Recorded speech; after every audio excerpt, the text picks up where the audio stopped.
السلام علیکم ناظرین، دنیا بھر سے میں آپ کا استقبال ہے۔ میں ہوں ڈاکٹر عبدالمغنی صدیقی۔ آگے بڑھنے سے پہلے سرخیوں پر ڈالتے ہیں ایک نظر۔ Regal flats and apartments Azad international school کے قریب ماڈرن فلیٹ کے خواہش مند اور خریداروں کے لیے ایک سنہری موقع۔ صرف 15 لاکھ روپے ڈاؤن پیمنٹ کیجیے، بقایا 18 مہینوں میں 5 اقساط میں ادا کیجیے۔ 1320 SFT پر مشتمل، امینٹیز اور کار پارکنگ کے ساتھ، جس میں 24/7 چلنے والی 3 لفٹیں، کار اور بائک پارکنگ ہر فلیٹ کے لیے، قربانی کے لیے مخصوص جگہ اور سہولت۔ 15 لاکھ ڈاؤن پیمنٹ کے ساتھ یہ پیشکش شروعات کے صرف 15 فلیٹ کے خریداروں کے لیے۔ Regal flats and apartments beside Darussalam bank, Toli Chowki, Hyderabad. روس میں ووٹنگ ہوئی اختتام پذیر، ولادیمیر پوتین 5ویں بار بن سکتے ہیں صدر۔ ٹوکیو کے روسی سفارت خانے میں بھی روسی شہریوں نے ڈالے ووٹ۔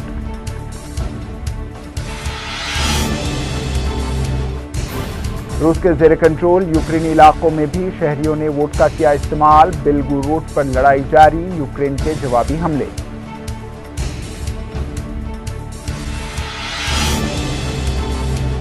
اسرائیلی فوج کی کارروائیوں میں 63 فلسطینی شہید، 100 سے زائد زخمی۔ شہید فلسطینیوں کی تعداد 31,553 تک پہنچ گئی۔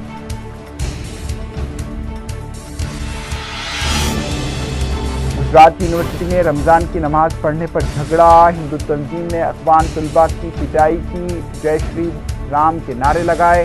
بیرسٹر اسد الدین اویسی نے سخت برہمی کا کیا اظہار۔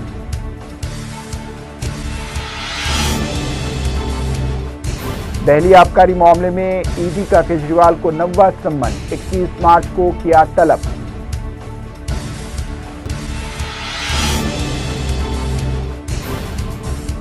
اور الیکشن کمیشن نے ویب سائٹ پر انتخابی بانڈ کا ڈیٹا اپلوڈ کر دیا۔ ایس ٹی آئی کل سپریم کورٹ کو بتائے گا کیوں نہیں دیے گئے منفرد حرفی نمبر۔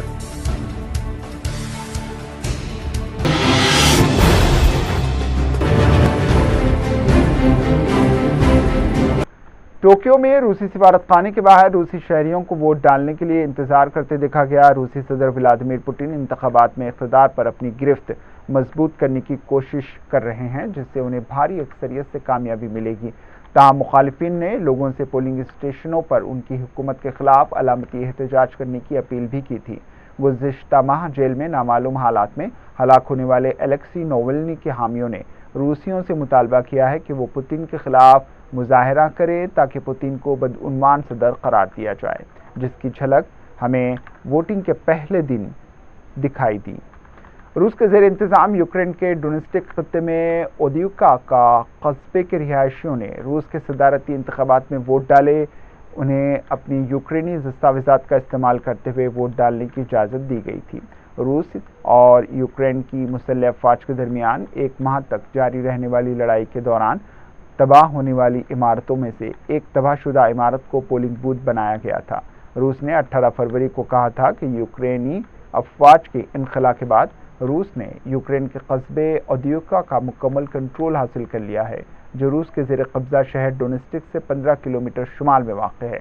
جمعرات کو روسی صدر ولادیمیر پوتین نے یوکرین کے ضم شدہ علاقوں سمیت رائے دہندگان سے اپیل کی کہ وہ اس ہفتے ہونے والے صدارتی انتخابات میں ووٹ ڈال کر روس کے مستقبل کا تعین کرنے کے لیے متحد رہیں۔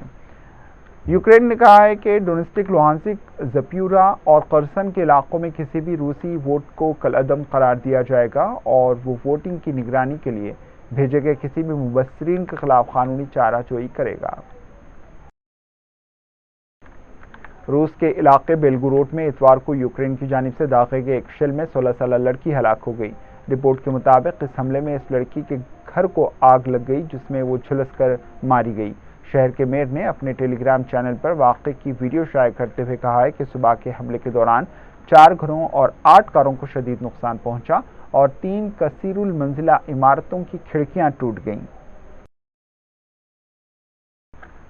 امریکی وزیر خارجہ اینٹونی بلنکن اتوار کو جنوبی کوریا پہنچے، جہاں وہ جمہوریت کی سربراہی اجلاس میں شرکت کریں گے اور اپنی جنوبی کوریائی ہم منصب چوتائی یول سے ملاقات کریں گے۔ وزارت خارجہ نے کہا ہے کہ اینٹونی بلنکن جنوبی کوریا کی میزبانی میں جمہوریت کے 3رے سربراہی اجلاس میں شرکت کریں گے، جو پیر سے بدھ تک یعنی چہارشنبے تک جاری رہے گا۔ اسرائیل قابض فوج نے گزشتہ 24 گھنٹوں کے دوران غزہ کی پٹی میں شہریوں کا قتل عام کیا، جس کے نتیجے میں 63 فلسطینی شہید اور 100 سے زائد زخمی ہو گئے۔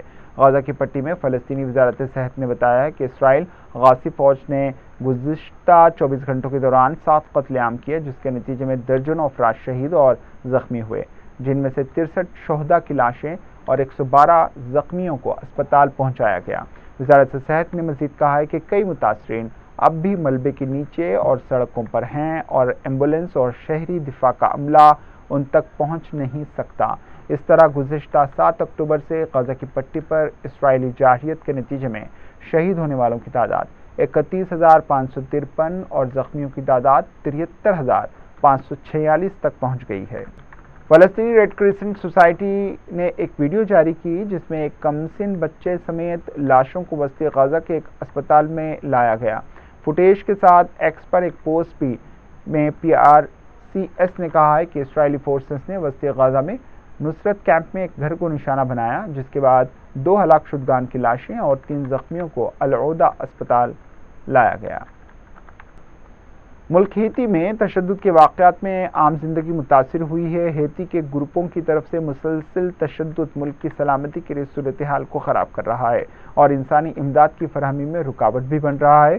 فروری کے اواخر سے کئی گینگ تنظیموں نے کیریبین ملک کے دارالحکومت پورٹ او پرنس میں پولیس اسٹیشنوں اور بین الاقوامی ہوائی اڈے سمیت عوامی تنصیبات پر حملے کیے ہیں۔ وزیر اعظم کے استعفے کا مطالبہ کیا گیا ہے۔ رپورٹس کے مطابق ہیتی کے وزیر اعظم نے اعلان کیا ہے کہ وہ عبوری صدارتی کونسل کی تشکیل کے بعد مستعفی ہو جائیں گے۔ تاہم گینگز تنظیم نے مقامی سیکورٹی میں خلل ڈالنا بند نہیں کیا، جس کے نتیجے میں ہیتی کے لوگوں کو مسلسل مشکلات کا سامنا ہے۔ ملک میں جاری تشدد کی وجہ سے سرکاری ادارے، تعلیم اور طبی سہولیات اور تجارتی سرگرمیاں تقریباً رک گئی ہیں، بند ہو گئی ہیں۔ بنیادی ضروریات کی شدید قلت اور قیمتوں میں اضافہ ہوا ہے، یہاں تک کہ پینے کے پانی کی قیمت میں بھی 5 سے 10 سے 50% کا اضافہ درج کیا گیا اور ان کی قیمتیں آسمان چھو رہی ہیں۔ اب بڑھتے ہیں قومی خبروں کی جانب۔ الیکشن کمیشن نے اتوار کو سپریم کورٹ رجسٹری سے 16 مارچ کو موصول ہونے والی انتخابی بانڈز کا نیا ڈیٹا اپنی ویب سائٹ پر اپلوڈ کر دیا۔ 15 مارچ کو سپریم کورٹ نے رجسٹری کو ڈیجیٹائز ڈیٹا الیکشن کمیشن کے حوالے کرنے کا حکم دیا تھا۔ 15 مارچ کے حکم کے مطابق الیکشن کمیشن کو یہ فہرست نئی معلومات کے ساتھ 17 مارچ کو شام 5 بجے اب تک اپلوڈ کرنی تھی۔ کمیشن نے یہ ڈیٹا ڈیجیٹل شکل میں سپریم کورٹ رجسٹری سے پین ڈرائیو میں حاصل کیا تھا۔ 15 مارچ کو ہونے والی سماعت میں بینچ نے SBI سے حاصل کردہ ڈیٹا کو بھی نامکمل بتایا۔ بینچ نے SBI کو ہدایت دی تھی کہ وہ 18 مارچ کو سپریم کورٹ کو انتخابی بانڈ کے منفرد حرفی نمبر کے بارے میں معلومات فراہم کرے۔ یہ ڈیٹا سپریم کورٹ کو 2019 اور 2023 میں دیا گیا تھا۔ انتخابی بانڈز کی درستگی پر سماعت کے دوران عدالت نے سیاسی جماعتوں کی جانب سے ستمبر 2023 تک موصول ہونے والی عطیات کے بارے میں معلومات طلب کی تھیں۔ اس سے قبل 2019 میں بھی عدالت نے فنڈ سے متعلق معلومات مانگی تھیں۔ تاہم ابھی تک یہ واضح نہیں ہے کہ یہ ڈیٹا 14 مارچ کو الیکشن کمیشن کی ویب سائٹ پر اپلوڈ کی گئی دستاویزات سے کتنا مختلف ہے۔ کمیشن نے 14 مارچ کو اپنی ویب سائٹ پر 763 صفحات کی 2 فہرستیں اپلوڈ کی تھیں۔ ایک فہرست میں بانڈز خریدنے والوں کے بارے میں معلومات درج کی گئی ہیں، جبکہ دوسرے میں سیاسی جماعتوں کو ملنے والے بانڈز کی تفصیلات شامل کی گئی ہیں۔ سپریم کورٹ کی ہدایت پر اسٹیٹ بینک آف انڈیا نے بانڈز سے متعلق معلومات الیکشن کمیشن کو دی تھیں۔ SBI نے اس میں منفرد حرفی نمبروں کا انکشاف نہیں کیا، جس کی وجہ سے یہ معلوم نہیں ہو سکا کہ کس نے کس کو کتنا عطیہ دیا تھا۔ اس کے بارے میں عدالت نے مارچ کو SBI کو نوٹس جاری کی ہے اور 18 مارچ تک اس سے جواب طلب کیا ہے۔ خبر گجرات سے ہے۔ احمد آباد یونیورسٹی کے ہاسٹل میں نماز پڑھنے پر 2 گروپوں میں جھگڑا ہوا، جس کے بعد ہاسٹل میں رہنے والے اخوانی اور دیگر طالب علموں کی پٹائی بھی کی گئی۔ بھگوا کپڑے پہنے اور مذہبی نعرہ لگاتے ہوئے بھیڑ ہاسٹل میں گھس گئی اور پتھراؤ کیا، توڑ پھوڑ کی۔ اس جھگڑے میں یونیورسٹی کے 5 طالب علم زخمی ہو گئے۔ گجرات میں یونیورسٹی کے ہاسٹل میں افغان طلباء پر حملے کا معاملہ سامنے آیا۔ رپورٹس کے مطابق احمد آباد یونیورسٹی کے ہاسٹل میں نماز پڑھنے پر 2 گروپوں میں جھگڑا ہوا، جس کے بعد ہاسٹل میں رہنے والے اخوانی اور دیگر طلباء کو زدوکوب کیا گیا۔ ریاست کے وزیر داخلہ نے کہا ہے کہ پولیس اور یونیورسٹی کے حکام کے ساتھ انہوں نے ہنگامی میٹنگ بلائی ہے۔ اس سے پہلے انہوں نے DG اور CP کو فوری کارروائی کرنے کا حکم دیا تھا۔